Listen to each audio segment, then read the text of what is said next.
So we've been talking about voting a lot on account of it being an election year, and who should you vote for? Oh, I don't want to vote for Biden. Blah blah blah, all this stuff. Voting is not the only thing you should be doing, etc. And so we have some voting news. Hi, I'm from Kansas. I'm going to move out of this hell state. Please consider dropping some donations in the links in the description, because I'm trying to move to a progressive state where I have the right to vote. Did you know that Kansas Supreme Court just declared that we do not have a fundamental right to vote according to our state constitution? It's so weird. So they determined that we have a state constitutional right to an abortion, and then the conservatives tried to pass a constitutional amendment to say you don't have the right to an abortion, and the voters slapped that down. Absolutely slapped it down. But the same Supreme Court, I don't think that any of the justices have changed. They've said that, yeah, voting is not a fundamental right. It was a split ruling. Here's AP. Kansas Supreme Court ruled last week in a lawsuit over a 2021 election law, and they found that voting is not a fundamental right listed in the state constitution's Bill of Rights. The ruling itself is wide-reaching, combining different lawsuits at various stages of litigation that challenge 3 different segments of a 2021 election law passed by the Kansas legislature. It was a lawsuit challenging a ballot signature verification measure in which a majority of the high court found that there is no right to vote enshrined in the Kansas Constitution's Bill of Rights. This is our entire government is like a house of cards. It's built on a bunch of crappy court rulings, and this is the thing. If they can, on a technicality, say, yeah, well, there's nothing specifically in there that says you have the right to vote, then you don't, right?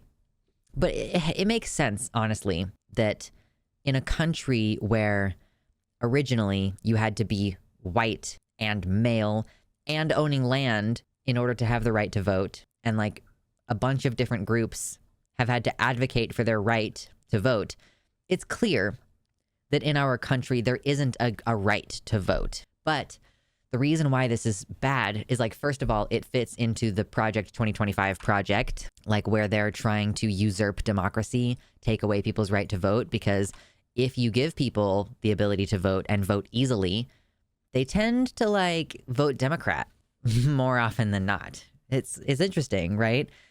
That, when voter restrictions are in place, they tend to affect Democratic voters more. Because, yeah, and like you have to gerrymander and like cut cities into weird shapes in order to take, like a blue city and a red state and segregate that blue out and like clump it in with a bunch of rural areas so that they end up not having functionally any blue representation. So it's like there's that whole thing, like they wouldn't be trying so hard to prevent you voting if it didn't make a difference. And I think that there is some merit to that, even though I also think that voting this should not be the end of this conversation. Like, what else are you doing besides voting, But it is a major loss if your ability to vote is just like not guaranteed. And this is going to potentially have ramifications, such as like if there are any future cases saying, oh, this is restricting the right to vote, if it gets up to the Supreme Court of Kansas, then they're just going to say, well, you don't have a right to vote. So it doesn't matter if this is restricting your ability to vote. You don't have the right to vote. That's the thing, is if there are laws that start being passed, or even just obstructions preventing you from voting, they'll just be like, well, you don't have the right to vote. So it's not illegal for us to prevent you from voting. Justice Caleb Stegall, he is seen as the most conservative of the court's 7 justices, dismissed the strongly worded objections of the 3 dissenting justices, saying that there is, quote, not a fundamental right to vote in Section 2 of the Bill of Rights, which the groups had argued. The dissenting justices said that that ignores long-held precedent by the Kansas Supreme Court. Justice Eric Rosen said, quote, it staggers my imagination, end quote, to conclude that Kansas citizens have no fundamental right to vote, and called the majority opinion, quote, a betrayal of our constitutional duty to safeguard the foundational rights of Kansans. Justice Melissa Taylor Stanridge called the decision troubling, with far-reaching implications, and that the ruling, quote, defies history, law, and logic and is just plain wrong. For over 60 years, this interpretation of Section 2 has been our precedent. Without even a hint that it's doing so, the majority overturns this precedent today. So implications, obviously, this could embolden state lawmakers to push for restrictions on advance voting and mail-in ballots. The constant changes in election law are also confusing not only to election officials, but to voters. Someone says, I've had 2 voters who came in this morning and they're like, well, I read the paper about signature verification. Is my signature going to get tossed out? They were really nervous about it. Yeah, I think it was the second time I voted in a presidential election that I had to vote with a provincial ballot because they had changed the rules about like what information you were required to have, but they didn't like notify voters that they needed to re-up their voter information. So I'm pretty sure that one of the times I voted for president, it was just thrown out because I didn't end up following up. I filed a provisional ballot. So like Kansas has been doing this nonsense for a very long time is what I'm saying. You know, I've been voting since the year I turned 18 was a presidential election year. And I was like, damn, I'm so excited to vote for Obama's re-election. Yes, I'm 30. So Kansas has been doing this nonsense for a while. They change the rules. They don't tell voters.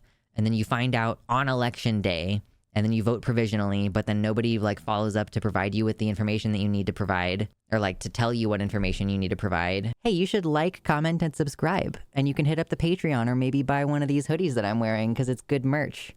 Do it. Do it for the cat. Do it. Do it. Justice Dan Biles said in his dissent that the courts must insist that the signature verification requirement, if it survives a lawsuit against it, is handled reliably and uniformly across the state. That includes analyzing the procedures for how a mismatched signature is flagged, how a voter is notified of the mismatch, and whether the voter is given a reasonable opportunity to cure the problem. He claims the Constitution explicitly sets forth and absolutely protects a citizen's right to vote as the foundation of our democratic republic. So it is serious business when a government official in one of our 105 counties rejects an otherwise lawful ballot just by eyeballing the signature on the outside envelope. I don't know about any of you, but is your signature the same every time? Like my signature is a little bit like my signature is not exactly the same every time. So do I need to like study my driver's license and make sure that I'm signing it exactly the same way every time in order for it to not get thrown out? Like, is that the situation that we're dealing with here? So this fits into just like a broader thing. Like, this is not just going to happen in Kansas. You know, if the Republicans and the conservatives, they have more lawsuits like this in other states. Drink water, y'all. It's good for you. Let me see. What's this other link that I have? I'm seeing if there's any other information in this. Oh my God. Thank you. Yes, there's now food, but I will wait until after we finish talking about this. But yeah, there's going to be other lawsuits in other states where they are like, you know, similar kind of, oh, let's probe and test the Constitution and try to figure out if there's like a technically this doesn't actually protect your right to vote, so that we can then continue to chip away at your ability to vote, and like just that's legal for them to do at that point. I will say, you know, we did protect the right to abortion by preventing a constitutional amendment from going through that would have changed the Constitution. So technically, we could draft an amendment to the Constitution that in states like officially puts in the right to vote.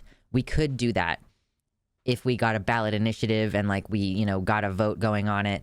And based on how the abortion thing went before, there's a good chance that we would be able to push that through because there are enough people in Kansas. Like, again, it's a gerrymandered state. It's not like everybody here is Republican. It's like a gerrymander situation.